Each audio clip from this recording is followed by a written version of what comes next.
Bueno, pues vamos a hablar de un tema, de una historia que empieza en Lucas 22, de ese hombre que ven ahí, es Pedro. Es una historia que en lo personal me fascina, porque la historia de Pedro es como la historia de un mexicano como nosotros, que de repente es medio orgulloso, medio entrón y que le entra todo, o sea, no importa, yo voy contigo, pero de repente Jesús lo confronta y su carácter es moldeado. Y vemos un contraste hermoso de un Pedro orgulloso, un Pedro que falló en su carácter, a un Pedro humillado, un Pedro humilde donde predica y 3,000 personas conocen a Cristo. Entonces vamos a empezar leyendo Lucas 22:54. El verso 54 dice: aquellos arrestaron a Jesús y lo llevaron a la casa del sumo sacerdote. Pedro lo seguía de lejos. Imaginemos esta escena. Jesús es arrestado y se lo van llevando. Y Pedro lo seguía de lejos. Lucas 22:55 dice: en medio del patio encendieron una fogata y se sentaron alrededor de ella. También Pedro se sentó entre ellos. Pero una criada que lo vio sentado frente al fuego se fijó en él y dijo: oye, este también estaba con él. Pedro lo negó y dijo: mujer, yo no lo conozco. Un poco después, otro lo vio y le dijo: hey, tú también eres de ellos. Pero Pedro le dijo: hombre, no lo soy. Como una hora después, otro afirmó: no hay duda, este también estaba con él porque es Galileo. Pedro le dijo: hombre, no sé de qué hablas. Y en ese momento, mientras Pedro aún hablaba, el gallo cantó. En ese mismo instante, el Señor se volvió a ver a Pedro y entonces Pedro se acordó de las palabras del Señor cuando le dijo: antes de que el gallo cante, me negarás 3 veces. Enseguida, Pedro salió de ahí y lloró amargamente. Yo creo que muchos de nosotros hemos escuchado esta historia de alguna u otra manera. Del gallo que canta, de la negación de Pedro 3 veces, todo esto. Pero hay otra parte de la historia que quizás no has notado. Pero antes de hablar del desenlace de Pedro y cómo cambió, vamos a analizar quién era Pedro y vamos a ver qué tanto se parece a nosotros. Pedro era un hombre apasionado, era entrón, pero era frágil. Él era un discípulo cercano de Jesús, era intenso, impulsivo y valiente. Créanme que era valiente. No cualquiera se iba a bajar de la barca y se iba a aventar a la tormenta para caminar sobre el agua. Pedro fue el único de los discípulos, por ejemplo, de que se aventó a caminar sobre el agua. Pedro fue el único que agarró una espada y le mochó la oreja a Malco, que fue cuando fueron a prender a Jesús. Él amaba a Cristo sinceramente, su corazón era sincero. Él no buscaba a Cristo para tener fama, dinero, no, él realmente amaba a Jesús. El problema es que confiaba demasiado en sí mismo, confiaba demasiado en él mismo. Entonces, otros rasgos de su carácter es de que hablaba rápido, actuaba antes de pensar. Y pues era valiente en momentos de impulso, tenía iniciativa, nadie tenía iniciativa y Pedro era el primerito. Tenía un amor genuino por Jesús, pero pues esta autoconfianza era muy peligrosa. Entonces, Pedro muchas veces representó al creyente emocional, entusiasta y disponible, pero que todavía no está quebrantado. Muchas veces nosotros llegamos a Jesús emocionados, diciendo: vamos a servir a Dios, vamos a hacer esto, esto, otro, pero al final se nos olvida que no es por nosotros, no somos nosotros, es Dios a través de nosotros. Pedro tenía unos privilegios espirituales increíbles, presenció milagros únicos, alimentación de 5,000, resucitar muertos, etc. Estuvo en la transfiguración, imagínense. Estuvo en la resurrección de la hija de Jairo, en Getsemaní. Estuvo cerca de Jesús en esos momentos únicos. De hecho, hasta él mismo recibió una revelación de parte de Dios. Y Pedro le dijo a Jesús, tú eres el Cristo, el Hijo del Dios viviente. ¿Quién se lo reveló? No se lo reveló carne ni sangre. Fue Dios revelándole a Pedro. Entonces, aquí hay algo importante. Tener experiencias espirituales grandes no significa que ya no podemos caer. Nadie está tan fuerte como para no necesitar velar, orar y depender de Dios. Nadie aquí es como que, no, yo ya estoy bien delante de Dios porque yo fui testigo de un milagro o Dios restauró mi familia. Así que como Dios restauró mi familia, pues Dios me puede usar. Pero la realidad es de que nadie es tan fuerte para no necesitar esa dependencia, esa conexión en esa relación con Dios, orando, intercediendo por otros, leyendo su palabra. Es muy importante. Hoy en la mañana, en la oración, leíamos una parte donde Pablo decía que era un atleta espiritual, donde tenía que ejercitar el estar en comunión con Dios para ir creciendo. Y muchas veces se nos olvida ejercitarnos en este aspecto. Aquí viene el peligro de la autosuficiencia. Lucas 22, 33 es Pedro hablando con Jesús, diciéndole, Señor, no solo estoy dispuesto a ir contigo a la cárcel, sino también a la muerte. O sea, Pedro subiendo el nivel yo le entro a todo. La verdad es que Pedro prometió más de lo que podía sostener. Entonces Pedro hablaba desde su emoción, no desde una verdadera comprensión de su debilidad. Su problema no era falta de amor, sino exceso de confianza en sí mismo. Entonces, muchos no caen porque amen menos a Cristo. Yo sé que amamos a Cristo, muchos de aquí, sino porque confían demasiado en su propia fuerza. Pedro se sentía poderoso. Pedro decía, mira, yo estoy al lado de Jesús, ¿qué pasa? Mira, yo a la muerte contigo. Tú eres aquí el jefe, tú eres el Señor, yo voy a seguirte. Pedro habló desde la emoción, así que no era consciente de su debilidad. Y esto es muy interesante, porque esto de seguir a Dios, de servirle, quizás es un tanto al revés de lo que nos dice la sociedad. La sociedad te dice, ten confianza en ti mismo para que hagas las cosas. Ten seguridad en ti mismo y lo vas a lograr. Sin embargo, esta historia nos deja claro que si tú tienes confianza en ti mismo al momento de servir a Dios, es decirle a Dios, Dios, yo soy suficiente. Yo solito la puedo hacer porque mira, yo me preparé, yo hice esto otro. O sea, mi carácter, mi inteligencia. Sin embargo, en el reino de Dios es al revés. En la medida que nos humillamos y le decimos a Dios, Dios, yo no soy suficiente, yo no puedo, yo soy incapaz de ir ahí, yo soy incapaz de hablarle a esta persona, pero úsame como un instrumento inútil, cual este soporte de micrófono, que no va a hacer nada si yo no lo tomo. Es la misma manera como tenemos que venir a Dios, inútiles, decirle a Dios, Dios, yo no puedo, que seas tú obrando a través de mí. Y si algo bueno pasa, eres tú. Queda claro que no soy yo, porque yo no soy suficiente. Entonces, Jesús en su misericordia le anuncia la prueba.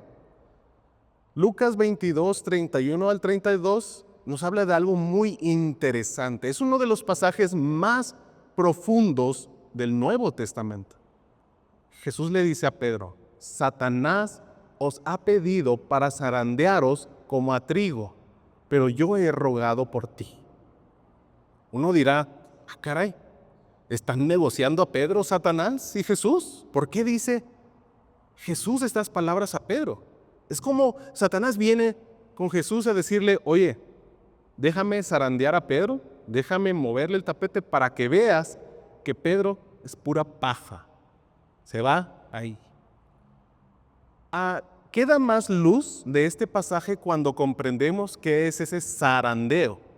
En el proceso agrícola, en esos tiempos, el zarandeo era el paso final y pues a menudo era el más violento en la purificación del grano, en el trigo, antes de poder usarlo para hacer pan.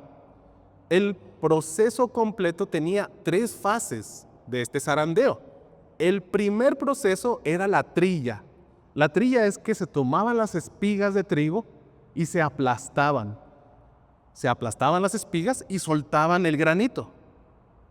Se soltaba el grano de la cáscara. Entonces, después pasa algo que se llama el aventamiento, donde se lanzaba la mezcla al aire con una horquilla, de modo que el aire separaba como la paja, las impurezas, y caía el puro granito. Y si así se estaba aventando el grano, se estaba limpiando. Pero al final había algo que le llamaban el zarandeo, que también se le dice la criba. No sé si han escuchado de ese término. Y este era el proceso más violento. Aunque el viento se había llevado la paja, el grano todavía estaba mezclado con pequeñas piedras, terrones de tierra, semillas de maleza y basurita pesada que tenía el grano todavía incrustado. Entonces, para limpiarlo se ponía todo en una especie de colador circular muy grande y se agitaba violentamente. A través de esta sacudida fuerte y constante, las impurezas pasaban por los agujeros de ese filtro y solo quedaba el grano puro, sólido y útil. Entonces, ¿qué le está diciendo Jesús? Es necesario que sea zarandeado. Es necesario quitar esas impurezas. Entonces, esta prueba que llegó a Pedro reveló lo que había en su corazón. Sacó lo más horrible de él. Negar a su Señor. Negar a aquel por el que él dijo que iba a dar su vida. Fallar de una manera horrible. O sea, yo no me imagino ser Pedro. No me imagino estar en ese momento que después de negarlo 3 veces Jesús te voltea a ver como diciendo, yo te dije que iba a pasar. Eso era necesario para que el corazón de Pedro fuera purificado totalmente. Entonces, hay pruebas que Dios no evita en nuestras vidas, pero la buena noticia es que sí las gobierna. Hay pruebas que llegan a tu vida y tú dices, ¿por qué me está pasando esto? Esto es horrible. Pero acuérdate de este proceso. Quizás estás pasando por el proceso de zarandeado, donde al final Dios va a sacar lo mejor de ti, lo más puro. Así que Jesús ve más allá del fracaso. Jesús ya sabía que era necesario este proceso de purificación para Pedro, y ahí mismo le dice, y tú una vez vuelto, confirma a tus hermanos. O sea, Jesús le dijo, vas a ser pasado, te van a zarandear, como se zarandea el trigo, pero yo he rogado a Dios para que tu fe no falte, para que te mantengas. Y una vez vuelto, confirma a tus hermanos. Era como que Dios mismo le estaba diciendo, vas a fallar, vas a caer, vas a aguantar, y ya que regreses, confirma a tus hermanos. Jesús sabía esto, Jesús sabía que Pedro va a caer. También sabía que Pedro se arrepentiría, que Pedro volvería y que Pedro serviría para fortalecer a otros. Entonces, el comienzo de esta caída se muestra en Lucas 22:54, que ya lo leímos. Este detalle parece pequeño, pero es profundo. Pedro le seguía de lejos. Cuando prendieron a Jesús, esto es importante. Ahora Pedro dejó de querer parecerse a Jesús, dejó de estar en su presencia, dejó de interesarle ser moldeado a su imagen y se empezó a alejar. Le seguía, pero de lejos. O sea, sí sigo a Jesús, pero yo a mi manera, yo de lejecitos. La pregunta es, ¿será que de repente en el ajetreo de nuestra vida, en los problemas de diario, en las situaciones que quizás son complicadas, nos estamos alejando de Jesús? ¿Será que de repente tú te estás alejando?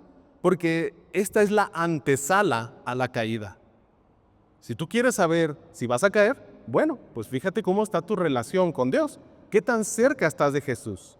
Si yo te pregunto del 1 al 10, ¿cómo está ahorita tu relación con Dios? ¿Qué tan cerca de Jesús te sientas? Bueno, si empezaste en un número menor a 10, muy posiblemente te estás alejando de Dios. Muy posiblemente estás lentamente alejándote y apartándote de Él. Entonces, antes de negar a Cristo con la boca, normalmente ya lo hemos comenzado a seguir de lejos con el corazón. Porque podemos venir a estas reuniones, podemos venir los domingos, podemos ir a las reuniones en las casas, pero nuestro corazón se empieza a alejar. Empezamos a querer tirar la toalla, decir, no, esto no es para mí. Pedro hizo 3 negaciones. La primera, se niega a conocer a Jesús. Después, niega ser su discípulo. Y la tercera, niega todo con mayor intensidad. Pedro estaba en un patio hostil, entre enemigos, estaba en la oscuridad, en una atmósfera de amenaza. Entonces, lo increíble es que al haber estado con Jesús, había sido marcado. La gente lo identificó y dijo, hey, tú no eres de nosotros, tú estabas con Jesús. O sea, Pedro ahora sí que ya no podía negarlo porque él había estado con Jesús. Y yo sé que cada uno de los que estamos aquí, empezamos a hacer la diferencia donde estamos.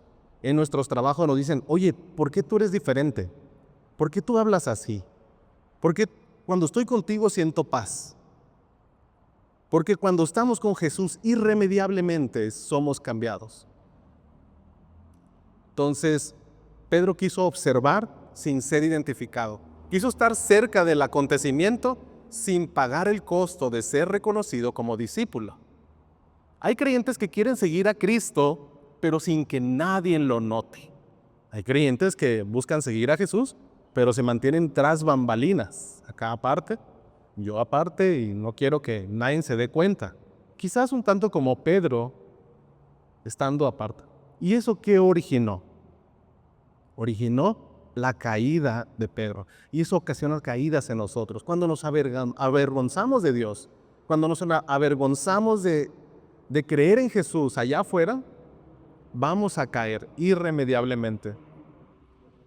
Así que las caídas fuertes rara vez ocurren de golpe, suelen ser el resultado de una secuencia. Un descuido espiritual, exceso de confianza, distanciarnos de Dios, después viene el miedo, la presión y una negación final diciendo, yo no creo en Jesús. Entonces, después canta el gallo, Jesús lo ve y Pedro recordó las palabras del Señor. Jesús lo miró. Esa mirada no fue de desprecio, sino de verdad, de amor y de confrontación. Pedro entendió en un instante, al instante entendió lo que había hecho, lo que había dicho y sabía quién tenía la razón. Entonces Pedro lloró amargamente. Y aquí aparece una de las evidencias más fuertes de arrepentimiento genuino. Pedro no se justificó, no culpó al contexto, no dijo es que tenía miedo, no minimizó su pecado. Pedro lloró, Pedro lo entendió al instante. Y muchas veces cuando somos confrontados por Dios, tendemos a decir, no, pues mira, si todo el mundo lo hace, ¿por qué no he de hacerlo yo? Es que mira, es demasiado frustrante, me da mucho miedo. ¿Qué va a pasar con mi familia? Es de terror esta situación. Mejor regreso a lo que hacía antes.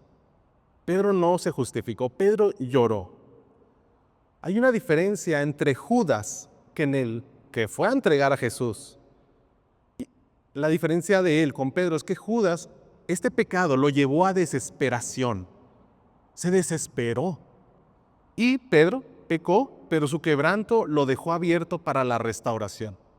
Entonces, el fracaso no es lo más peligroso. Lo más peligroso es endurecerse después del fracaso. Eso es lo más peligroso. Que después de que fracasas, dices, bueno, pues hasta aquí llegué. Regreso a mis vicios. Regreso a adorar lo que adoraba. Regreso a mis caminos antiguos porque esto no es para mí. Eso es lo más peligroso. Pedro probablemente pensó, ¿Le fallé al Señor? ¿Arruiné todo? ¿Ya no soy digno de servir?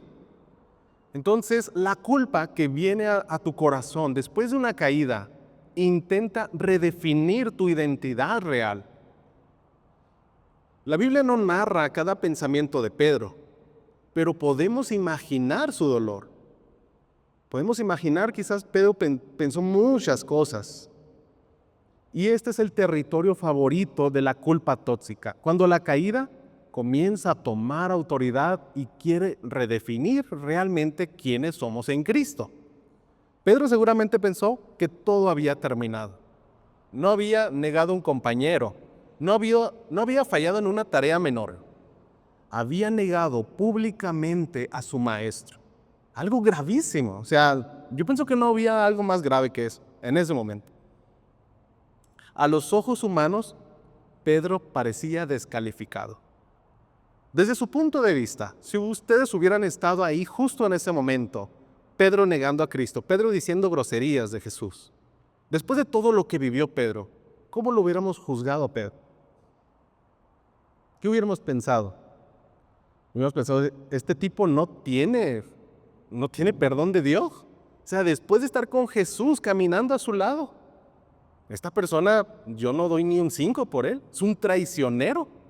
Se ve que le gusta traicionar, se ve que es un hablador, un parlanchín, pero es todo lo que es, o sea, es falso, es paja, no sirve para nada. Quizás lo hubiéramos juzgado de esa manera a Pedro. Muchos creyentes viven años espiritualmente paralizados, no por el pecado solamente, sino por la idea de que ya no haya un camino de regreso a Cristo. Por la idea de que, no, lo mío fue muy grave. Yo creo que ya no tengo esperanza. Creo que lo mío difícilmente tiene perdón. Aquí vemos que la gracia busca a Pedro. Jesús no lo olvidó. Marcos 16:7. Jesús acababa de resucitar. Y el ángel dice, id, decid a sus discípulos y a Pedro. Esta frase es increíble. ¿Por qué no dijo, ir, decid a sus discípulos nomás? La meta es que les fueran a decir que Jesús había resucitado. Pero no, el ángel separó a los discípulos de Pedro. Hace una separación. No incluyó a Pedro junto con los discípulos. ¿Por qué? Porque el perdón es personalizado. No es un perdón genérico. Pedro seguía siendo contado. Pedro no fue borrado de la lista. Jesús no dijo, dígale a todos que resucité, menos al que me negó. No, dijo, y a Pedro.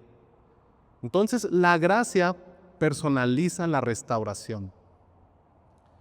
Pedro necesitaba saber algo específico. Jesús seguía pensando en él.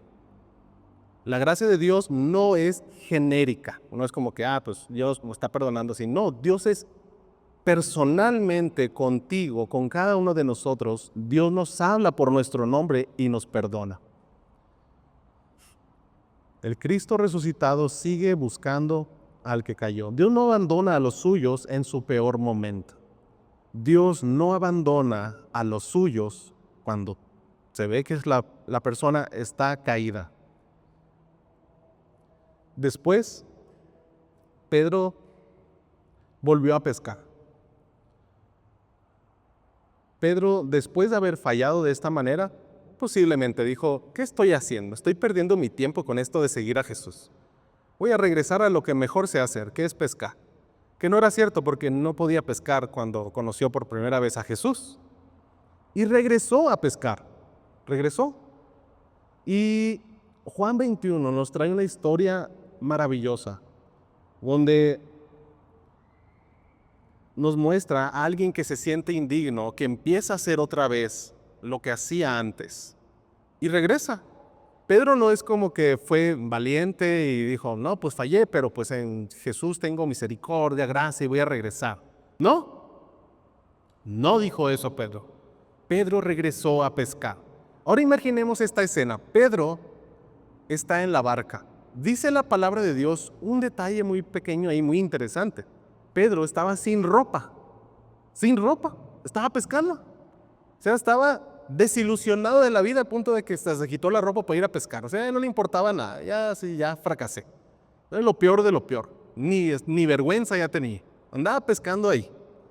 Y estaba junto con los otros discípulos. Entonces se acerca Jesús a la orilla, a lo lejos. Y pues coincidentemente, como en la primera vez que Jesús fue a hablar con sus discípulos, los discípulos habían pasado toda la noche sin pescar nada. Entonces llega Jesús y les dice, tiren la red al otro lado. Exactamente igual que el primer milagro, cuando Pedro conoció a Jesús. Otra vez Jesús viene y hace otra vez el milagro. Les dice, tiren la red al otro lado.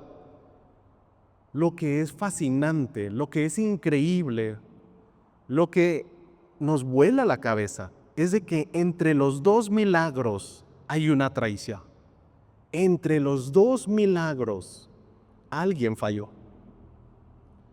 ¿Y Jesús qué hace? Él demuestra que es grande en gracia y está dando algo que realmente no se merece. Pedro no se merece eso para nada. Si alguien me traiciona así, quizás yo difícilmente voy a ir a hacerle un milagro de eso o darle todo lo que tengo. ¿Cómo? Si me falló, si me traicionó. Pero Jesús nos estaba dando una gran lección. Así que es como si Jesús estuviera reabriendo la historia, como si dijera, Simón, hijo de Jonás, no hemos terminado. Después, en Juan 21, del 15 al 19, Jesús le dice, no le dice Pedro, ahí me equivoqué, le puse Pedro, ¿me amas? Pero no le dice Pedro. Y esto es algo muy interesante también. Jesús llega y le dice, Simón, hijo de Jonás, ¿me amas? ¿Por qué no le dice Pedro? Cuando aquí hay líderes, aquí hay personas que sirven, aquí hay personas que ya están empezando a servir, que están teniendo iniciativa. Jesús no llega con el líder del ministerio a decirle, a ver, pastor, profeta, a ver, Luis, líder de alabanza, ¿por qué me has fallado? No llega mencionando un título, llega mencionando tu nombre personal. Era como Jesús bajándose, diciéndole, amigo, ¿me amas? Era algo más íntimo lo que estaba haciendo Jesús. No era burlarse de él.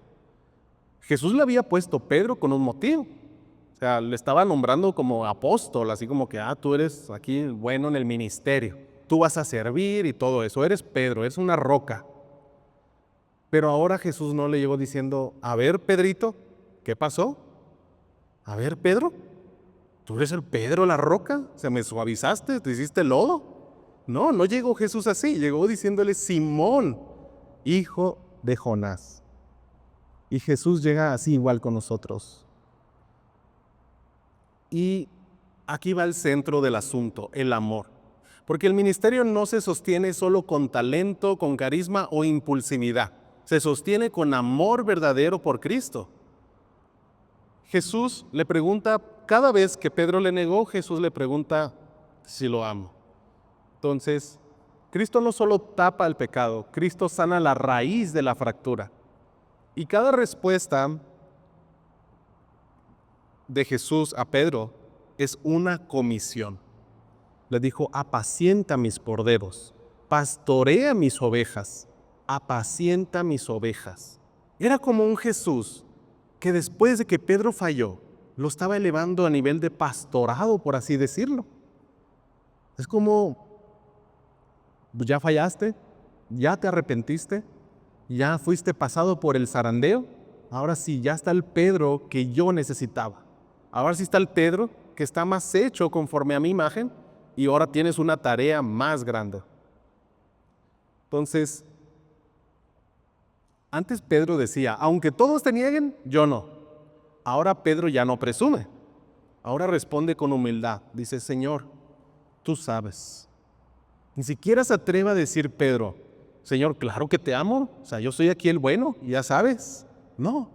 Ahora Pedro le dice, Señor, tú sabes que te amo. Ya no se pone el primero. ahora le da la gloria a Dios. Ya no hay arrogancia, ya no hay comparación con otros, ya no hay autosuficiencia. Entonces nos queda claro que Dios puede usar más a un hombre quebrantado que a uno que es muy capaz, pero muy soberbio. Así que Jesús no solo perdona, Jesús vuelve a confiar en nosotros. Y la restauración bíblica no solo limpia el pasado, sino que reafirma el propósito. El llamado no fue cancelado. Jesús no anuló el propósito por causa de la caída, lo refinó. Entonces la caída reveló la debilidad y la restauración produjo madurez. Ahora vemos al Pedro transformado en Hechos 2, donde el mismo hombre que tuvo miedo antes de una caída, el mismo hombre que tuvo miedo ante una criada que le dijo, hey, tú estabas con Jesús, tú eres de ellos. Ahora ese mismo hombre que tenía miedo, ahora está sin miedo predicando públicamente ante miles de personas. El mismo que negó a Cristo, ahora lo anuncia con valentía. El mismo que cayó, ahora confirma a sus hermanos. ¿Qué cambió? ¿Qué fue lo que cambió en Pedro? No fue simplemente que aprendió la lección. Lo que cambió fue que pasó de confiar en sí mismo a depender de la gracia y del Espíritu Santo. Dejó de confiar en él y empezó a depender de la gracia de Dios. Antes había mucho impulso, mucha emoción, mucha seguridad personal. Después había más humildad, más dependencia de Dios, más claridad y más firmeza. Entonces, esta restauración produjo un carácter. Pedro no solo fue perdonado, fue transformado. Y eso es lo que hace Cristo. No solo cambia el pasado, sino que también forma el carácter para el futuro. Entonces, amar a Jesús no impide automáticamente fallar. No es como que ya amamos a Jesús, ya no vamos a fallar. Se puede amar sinceramente al Señor y aún así caer por debilidad, por temor o por descuido en las disciplinas espirituales, en tener una relación con Él. La autosuficiencia espiritual es peligrosa. Quien cree que jamás caería, créame, ya empezó a caer. Quien dice, yo jamás voy a caer, yo no. Pues adivina qué, ya estás empezando a caer. La caída no sorprende a Jesús. Jesús no la prueba, pero tampoco pierde el control. Cristo sigue obrando aún en medio de nuestros fracasos. El arrepentimiento verdadero abre camino a la restauración. No basta sentirse mal. Se necesita un quebranto real, verdad y regreso al Señor. Jesús no restaura solo para consolar, sino para comisionar. La cosa no queda ahí. La cosa no queda con que, ya siento que ya estoy bien con Dios, porque ya me perdonó. No queda ahí. La gracia de Dios no es un permiso para vivir igual. Y esto es muy importante. La gracia de Dios, ese regalo inmerecido, no es un permiso, no es una licencia para pecar. No es algo que nos permita fallarle constantemente. Es un poder para levantarse y volver a servir.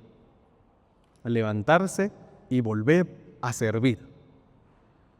El diablo quiere engañarnos y decirnos, no, ya fallaste una vez, mejor ya no sirvas porque vas a volver a fallar. Ya, hazte para un lado. Ya no sirves. Eso es lo que el diablo nos quiere hacer creer. Pero no, así no es. Jesús no restaura solo, sí para consolar, sino para comisionar. Y la última, un siervo restaurado puede ser más útil que uno que nunca fue confrontado. Entonces, ¿cuántos de aquí somos restaurados en Cristo? ¿Cuántos de aquí creen que son autosuficientes y por ello se puede lograr las cosas si le echan ganas? No, al final es Dios glorificándose con nosotros. En la medida que mostramos nuestras debilidades a Dios, nuestra fragilidad a Dios, vamos a depender más de Él. Pedro negó a Jesús, pero Jesús no negó a Pedro. Donde hubo caída, Dios puede levantar. Donde hubo fracaso, Cristo puede decir otra vez, sigue. Esa fue la palabra que le dijo Jesús otra vez a Pedro. Entonces, la historia de Pedro dice claramente, tu caída no tiene por qué ser tu final. Satanás te dice, tu caída es tu final. Es lo que te dice Satanás. Cuando caes, dejas de ser digno para servir a Dios. Cuando caes, dejas de ser válido. Ya no hay esperanza para ti. Lo tuyo ya es un deporte. Tú caes y no sirves para nada. Eso es lo que Satanás te viene a decir. Entonces, para el que vive sirviendo, pero confía en demasiado en sí mismo, la historia de Pedro es una advertencia también. No basta tener pasión, no basta tener dones, no basta tener años en la iglesia. Hay que velar, orar y depender de Cristo en humildad. No basta con tratar de llegar a una visión, de alcanzar el círculo del silencio para Cristo. No basta con eso. No basta de ser fieles a la congregación, no basta de todo eso. Lo que es necesario es tener una relación con Jesús todos los días. ¿Quién aquí todos los días tiene una relación con Jesús? No me diga. Pero si realmente omitimos orar, tomamos decisiones sin tomar en cuenta a Dios, que yo digo, pues quiero tomar esta decisión, pero nunca oramos, nunca le decimos a Dios, Dios, guíame, confírmame, que todas mis decisiones tú seas un obstáculo si es que tú no quieres que yo las haga, que yo te glorifique con mi vida. Quien mezcla a Jesús en sus vidas va por buen camino. Pero si solo lo hacemos mecánicamente, tratando de llegar a una meta, ¿cuál empresarios, cuál dirigentes de empresas con dueños de negocios, tratando de llegar a una meta basado en misiones y en ver las áreas de oportunidad y eso, lejos vamos a estar de poder llegar. Necesitamos humillarnos y decirle a Dios, Dios, no es por mí, no es porque yo ni siquiera sea disciplinado, realmente es por ti, en tu misericordia que me usas. Así que la iglesia, con esto voy a terminar, la iglesia debe aprender a ver a los quebrantados como Cristo los ve.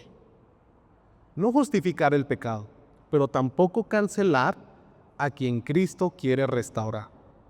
No vamos a justificar de decir, no, mira, es que pobrecito, tenía que pecar de esa manera, no había otra opción. No, eso es pecado y eso está mal. Pero la iglesia necesita aprender a ver a los quebrantados como Cristo los ve. ¿Y cómo los ve? ¿Por qué Dios nos usa? ¿Por qué cuando oramos por alguien sana? ¿Por qué de repente el Espíritu Santo nos trae palabra de sabiduría? Si fallamos, si pecamos, si a veces vamos a un lado de alguien y no nos atrevemos a decirle, oye, en Cristo hay una esperanza, tú tienes una esperanza de vida. Ni siquiera nos atrevemos a eso, estamos pecando de todas maneras. O sea, pecamos constantemente. ¿Y por qué Dios nos sana? ¿Por qué Dios tiene misericordia de nosotros? ¿Por qué nos muestra su amor todos los días? ¿Por qué tenemos un sustento? ¿Por qué nuestras familias se están restaurando? Esto es porque Dios nos ve, no como estamos ahorita. Dios nos está viendo cómo vamos a terminar. Y esto es como nosotros debemos de ver a los que están quebrantados. No los tenemos que ver de, no, esta persona era un drogadicto, yo no sirve para nada. Es una persona que yo no metería las manos al fuego por él, ni nada de nada. Cristo nos ve como un producto terminado. Cristo nos ve ya en gloria, ya hechos a la imagen de su Hijo. Por eso tiene misericordia. Si Cristo nos mirara nomás como estamos ahorita, pues no. Pero Cristo sabe que vamos a ir creciendo en santidad, que vamos a ir creciendo y a parecernos más a la imagen de su Hijo. Entonces, los invito a orar. Vamos a decirle a Dios que nos restauren.